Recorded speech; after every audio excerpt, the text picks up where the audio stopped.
앉은 활, 앉은 활은 불이 나른 시위를 풀어놓은 활을 불이 날, 앉은 활은 시위를 걸어놓은 활을 앉은 활이라고 불러요. 그리고 연궁, 연궁은 무른 활을 표현할 때 연궁이라고 부릅니다. 연상, 실중임 아래 활로 무른 활 중에서는 그나마 가장 센 걸 연상이라고 합니다.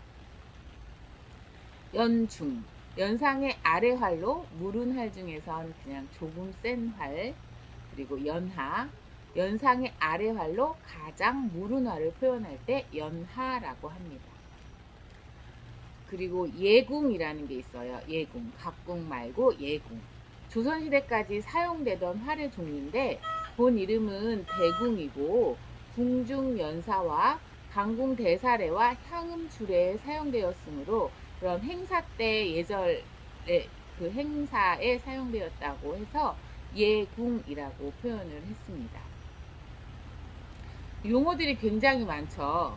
저도 참 아직도 모르는 용어들이 많아서 한번 또 정리를 하고 있는 중인데요. 오금, 오금도 우리가 화를 내면서 많이 듣는 용어 중에 하나인데요. 한 오금과 같다고 보시면 돼요.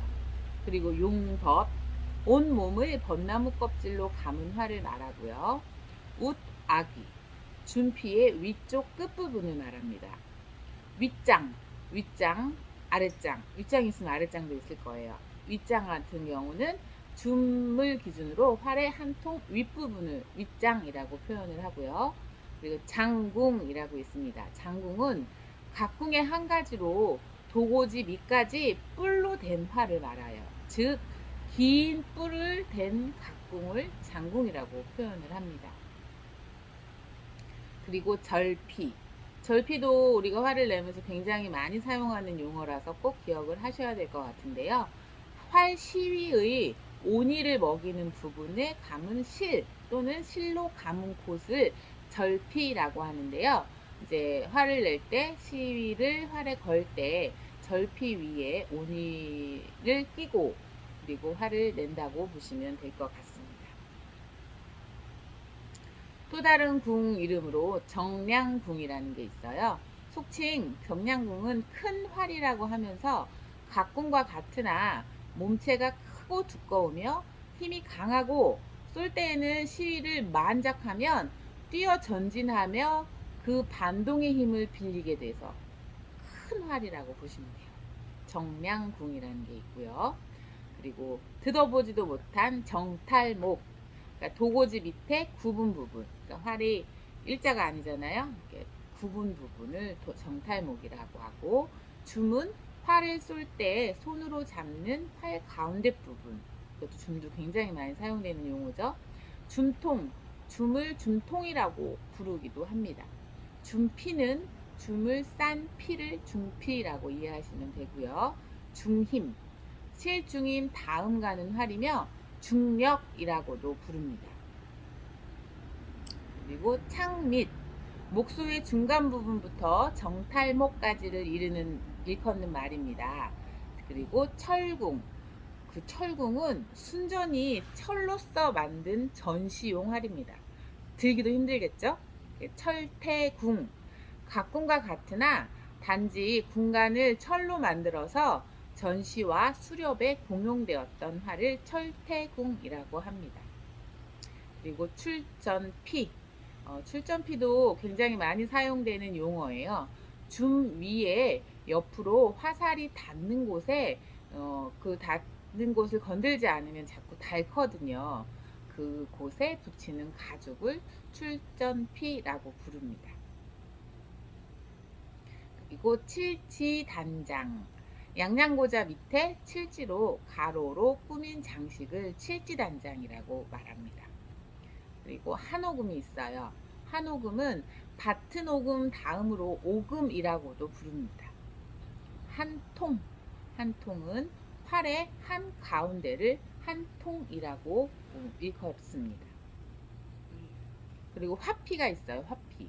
화피에 대한 얘기도 지금 몇 번 말씀 전해 드렸는데요. 벚나무 껍질로 활의 표면을 감싸는 장식이라고 보시면 돼요. 장식용과 방수용의 기능이 있으며 맹물에 삶으면 노란색이 되고 3개월 이상 햇빛에 쬐면 흰색이 되고 잿물에 삶으면 보라색이 된대요. 그래서 본인의 기호에 따라서 이 색깔을 선택하여 화를 장식했다고 보시면 될 것 같습니다. 화피 단장. 활의 몸을 화피로 꾸며 단장을 했다고 표현을 하면 맞을 거예요. 그리고 후궁. 후궁은 짧은 뿔을 댄 각궁으로 삼삼이부터 도고지까지 뽕나무를 댄 활이에요. 아까 뿔을 길게 댄 활을 장궁이라고 표현한다고 말씀드렸었죠. 이렇게 이번에 후궁은 짧은 뿔을 댄 각궁. 그러니까 각궁도 종류가 굉장히 여러 가지가 있다는 거를 지금 여러 용어에 대해를 확인하면서 알 수 있게 됐는데요. 이렇게 활에 대해서는 다양한 용어들이 우리가 일상에서 접하지 않았던 용어들이 있기 때문에 처음에 활을 배우실 때 조금 어떻게 보면 당황스러울 수 있어요. 그렇다고 이 용어들을 달달달달 다 외워야 되느냐? 꼭 그렇지는 않아요. 하나하나 하다 보면은 들리게 되고 알게 되고 그렇게 이해하시게 될 거라고 믿습니다. 활에 대한 용어를 설명을 드렸는데요.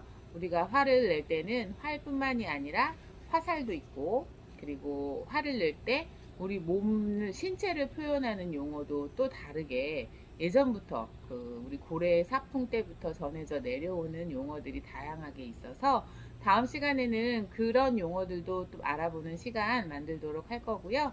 지금부터는 이제 활을 내는 모습 보여드릴 거예요. 천천히 보여드리면서 우리 앞으로는 직접 제가 이제 섭외한 분하고 함께 활을 내는 모습들 많이 보여드리고, 그래서 활터에 오셨을 때 조금 더 쉽게 빠르게 습득하실 수 있도록 전해드리는 시간 만들도록 하겠습니다. 오늘 이 긴 시간 이 어려운 용어들을 끝까지 들어주셔서 감사드리고요. 다음 시간에 뵙는 걸로 하겠습니다. 오늘도 감사드립니다. 행복한 밤 되세요.